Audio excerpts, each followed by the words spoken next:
दोस्तों, इस वक्त देश में दो मुद्दे चर्चा पर हैं। एक, राम के भक्तों के साथ विश्वासघात, यानी कि अयोध्या में रामलल्ला के दरबार में हुई दान चोरी, और दूसरा मुद्दा जनता के उस विश्वास के साथ खिलवाड़ जो विश्वास दिलाता है कि आप एथेनॉल डालिए और बेफिक्र हो जाइए। लेकिन इस एथेनॉल के खेल में मंत्री के तो करोड़ों अरबों के वारे न्यारे हो रहे हैं, लेकिन आम जनता का तेल पिस रहा है।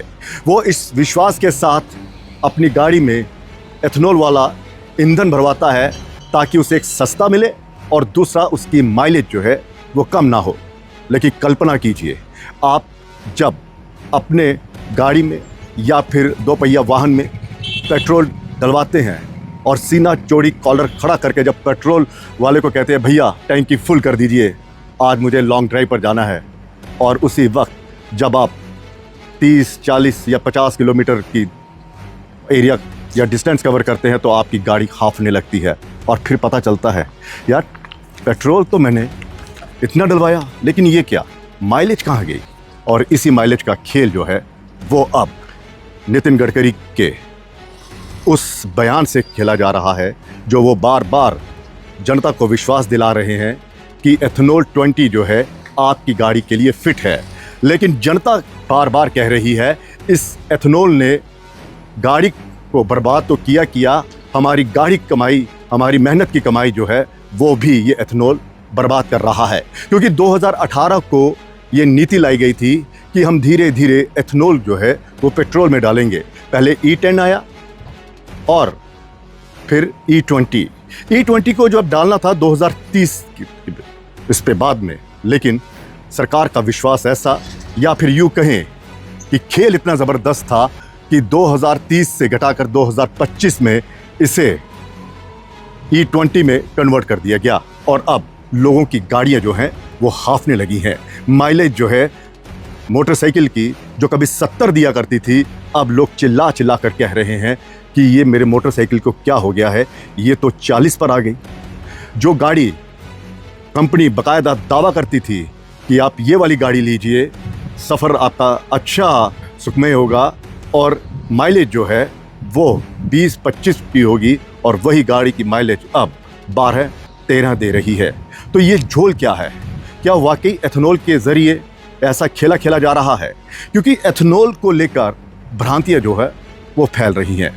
हमारे आदरणीय परिवहन मंत्री नितिन गडकरी जी जब भी माइक पकड़ते हैं तो बड़े ही विश्वास के साथ कहते हैं अरे कोई समस्या नहीं है जी। ये ताज़ा बयान है और कह रहे हैं कि बाकायदा ARAI यानी automotive research association of India ने 1 लाख किलोमीटर तक टेस्ट किया है, सब फर्स्ट क्लास चल रहा है। सुनने में कितना मीठा लगता है ये बयान कि जब आप एथेनॉल 20% वाला डलवाएंगे तो किसी तरह का कोई नुकसान नहीं है। ये मैं नहीं कह रहा, ये ना ही पब्लिक कह रही है, ये हमारे माननीय आदरणीय नितिन गडकरी जी कह रहे हैं। और उनका साफ ये कहना है कि 1 लाख किलोमीटर तक टेस्ट ड्राइव की गई है। आजकल पेट्रोल पंप पर जाइए, आपके पास क्या ऑप्शन है कोई ऑप्शन? क्यों? क्योंकि पहले आपको प्योर पेट्रोल मिला करता था, कोई मिलावट नहीं थी, और अब E20 मिल रहा है। और ये E20 अभी नहीं करना था, ये 2030 के बाद करना था।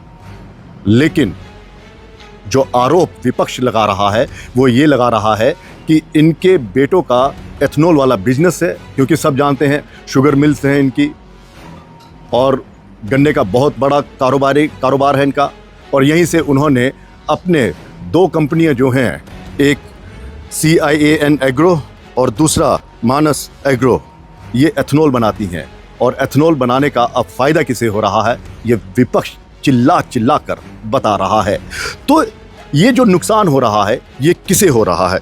और दूसरा, जो आप कह रहे हैं ARAI ने टेस्ट किया है, तो क्या 2023 से पहले वाली जो गाड़ियां हैं या 2018 वाली जो गाड़ियां हैं, क्या आपने उसमें E20 वाला फ्यूल डाला है?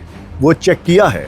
क्योंकि आपका जो ये एथेनॉल वाला प्रोजेक्ट जो था, जो आपकी एक कह सकते हैं महत्वाकांक्षी योजना जिससे आप अमली जामा पहना रहे हैं, वो तो 2022 के बाद आई। और हमारी जो गाड़ियां हैं वो उस काबिल है ही नहीं, तो जनता चिल्ला रही है। तो वहीं पर्दे के पीछे कई लोग जो हैं, खासकर जब मैकेनिकों से बात होती है तो वो बार बार कहते हैं हमारे पास जो लोग आते हैं उनकी इंजन में प्रॉब्लम हो रही है, पेट्रोल की यहाँ से सप्लाई होती है, वो जो प्लास्टिक होता है वो चटक रहा है, रबड़ जो होती हैं वो मेल्ट हो रही हैं और माइलेज भी गिर रही है।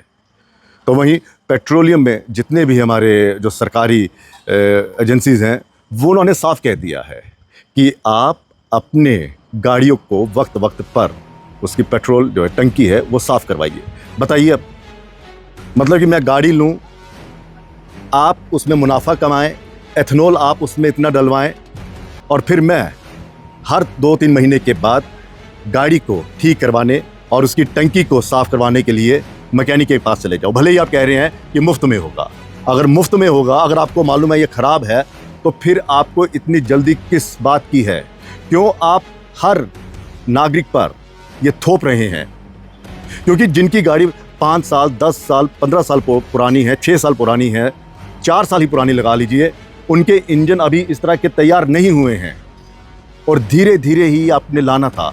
अब तो आपने इसे कानूनी मान्यता भी दे दी है कि 100% इथेनॉल जो है वो किया जाएगा। पर्यावरण जो है वो आप बिल्कुल सही कह रहे हैं कि हमें पर्यावरण जो है वो साफ रखना है, लेकिन किसके उस पर साफ रखना, कसौटी पर साफ रखना है? किसको नुकसान पहुंचाकर ये पर्यावरण आपने साफ करना है? पब्लिक के लिए सब कुछ हो रहा है तो पब्लिक की जेब पर फिर डाका क्यों डाल रहे हैं आप लोग? ये एक बहुत बड़ा मुद्दा है। और दूसरा, आप पर सवाल विपक्ष बार बार ये उठा रहा है कि कल तक आपके बेटों की जो फैक्ट्री थी उनकी जो टर्नओवर थी वो 17 करोड़ रुपए थी और यकायक ये 500 करोड़ से 1200 करोड़ तक पहुंच गई। इतना ज़्यादा मुनाफा शायद ही किसी को हो। और अब तो आपके उस बयान को भी सच मानना पड़ेगा कि जो आपने कहा था कि मेरा दिमाग हर महीने 200 करोड़ रुपए कमाने वाला है, तो आपका दिमाग क्या इसी में चल रहा है कि कैसे एथनॉल के ज़रिए मैं हर महीने 200 करोड़ रुपए कमाऊं? और अब तो 200 करोड़ कहाँ, अब तो आप हज़ारों करोड़ रुपए कमाएंगे। लेकिन ये एक सवाल है, ये जनता का सवाल है कि एथनॉल की गाड़ियाँ जब तक एथनॉल के लिए नहीं बनेंगी तब तक आप क्यों लोगों की गाड़ियों को बर्बाद करना चाहते हैं, उनके सपनों को तोड़ना चाहते हैं, उनकी गाड़ी कमाई पर डाका डालना चाहते हैं? क्यों अपने चंद फायदे के लिए अब ये सब कुछ कर रहे हैं? और एक एथनॉल को तैयार करने में जो रिसर्च हुई है, 1 लीटर के लिए 3000 लीटर पानी की बर्बादी। आप सोचिए, ये भारत देश है, यहाँ पर सूखा पड़ता है, कई ऐसे राज्य हैं यहाँ पर पानी पीने को नहीं मिलता और आप एथनॉल बना रहे हैं। और फिर आप कई देशों के वो गिना देते कि वहाँ पर हो रहा है, वहाँ पर ब्राज़ील की आप वो दे रहे हैं, मिसाल दे रहे हैं कि वहाँ पर 100% है, लेकिन धीरे धीरे उन्होंने सब कुछ किया। अभी हमारी वो गाड़ियाँ नहीं हैं और 2030 के बाद आपको सब कुछ करना था। तो क्या आपको लग रहा है कि 2030 के बाद अगर किया तो कहीं मार्केट पर दूसरों का कब्जा तो नहीं हो जाएगा जो एथनॉल बनाएंगे? और एक सवाल वो भी है कि एक जो पत्रकार हैं, बाकायदा उन्होंने असम और मेघालय की सीमा पर बाकायदा एक रिपोर्टिंग की थी और उस रिपोर्टिंग में उन्होंने बताया कि जिस पर्यावरण की दुहाई दे रहे हैं वहाँ पर ये एथनॉल की जो फैक्ट्रीज लगाई गई हैं वो प्रदूषण फैला रही हैं, लोगों की सेहत पर जो है असर डाल रही हैं। और सार्थक गोस्वामी, आपने इनकी रिपोर्ट देखी होगी, लेकिन मजाल है कि कोई ऐसा कुछ कहे, क्योंकि इस सरकार का कहना क्या, जो पेट्रोलियम मंत्री हैं उनका बयान नहीं आता और जिनके बेटों की एथनॉल की फैक्ट्री है वो माइक पकड़ कर ये सफाई दे रहे हैं कि एथनॉल से कुछ नहीं होगा। वैसा ही है जैसे पेपर लीक नहीं हुआ, बस गैस पेपर से सब कुछ हो गया। और धर्मेंद्र प्रधान जब आते हैं देने अपना स्पष्टीकरण, तो जो बच्चे विरोध करते हैं, जो पार्टी विरोध करती है, उससे देश को तोड़ने वाले गैंग बता देते हैं। और अब शायद ये भी कहेंगे। और नितिन गडकरी जी को ये बताना चाहिए कि वो पेट्रोलियम लॉबी कौन सी है, पेट्रोल वाली लॉबी कौन सी है जो ये गुमराह कर रही है सबको। ये तो वही बात हुई प्रधानमंत्री जी ने जब डिमोनेटाइजेशन वाला कदम उठाया तो चिल्ला चिल्ला कर कहते कि आपको पता नहीं मैंने किन लोगों के साथ पंगा ले लिया, ये लोग मुझे मार भी सकते हैं, सब कुछ कर सकते हैं। बस इसी तरह के बयान देते रहिए और जनता की गाढ़ी कमाई जो है वो बर्बाद करवाते रहिए। ये हम नहीं कह रहे, ये विपक्ष कह रहा है। फिलहाल इजाज़त दीजिए, नमस्कार।